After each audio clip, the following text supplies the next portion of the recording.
Thank you very much. I know it's going to be a big success. It's going to be good, and there's still a few places left. Just so a few tickets. That's right, just a few tickets seats to go. Absolutely. Thank you so much. Now over to Tessa.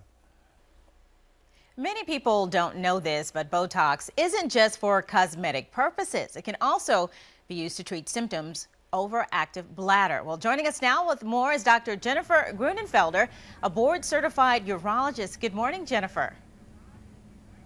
Good morning. Thank you for joining us. Now, as a young child, I had to go see a urologist, but let's explain, how does the bladder work? And in terms of it being an overactive bladder, explain that for us. Well, an overactive bladder is where you have symptoms of urgency, which is where you feel like when you have to go, you can't postpone it, you can't put it off. Frequency, which means that you have to go to the bathroom more often than normal, and sometimes even urge incontinence, which is where you have leakage associated with the urge to go, where the urine comes out unexpectedly. And so you can see how these things would influence your daily life quite a bit. Absolutely. I can see where it would interrupt anything that you're really doing. But and this, I guess, shows just how far medicine has come when we are putting Botox into the equation now. So how can Botox help OAB patients?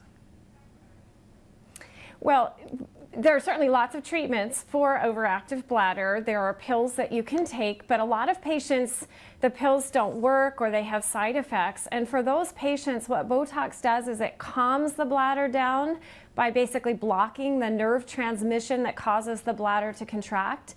And by calming the bladder, it gives you more warning so that you can get to the bathroom in time, and also gives you less leakage of urine. So it's a very exciting new treatment. Yeah. Well, Dr. Grunenfelder, here's another question. Is this something that is hereditary, or how does someone actually start having an overactive bladder? Is this something that happens over time? It is more common associated with aging. There are sometimes patients who have neurological conditions that can cause them to have an overactive bladder.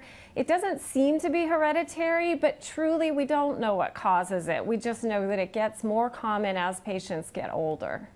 And at what point in time, when something like this happens, should someone actually seek medical attention? Well, I think you should seek medical attention when it's starting to have an impact on your daily life, when you're starting to pay attention to where every toilet is in the shopping mall, when you feel like you have to leave a meeting because you have to go to the bathroom. Then maybe it's time to start talking to a urologist about this problem to see what options are available. And in speaking of those options, we are talking about Botox. And where can they go to, because a lot of people, when it comes to this in medicine and new things, people want to do as much research as possible. Where can we go to get more information? Right. Well, they can go to BotoxForOAB.com, which is a website that explains about the medicine, or just see their urologist to talk about all of the different options that are available. Well, Dr. Grunenfelder, thank you so much for joining us. Very, very great information here today. We sure do appreciate you. Thank you so much for having me. I really appreciate it. Well, stay with us. Much more Low Country Live is coming up right after the break.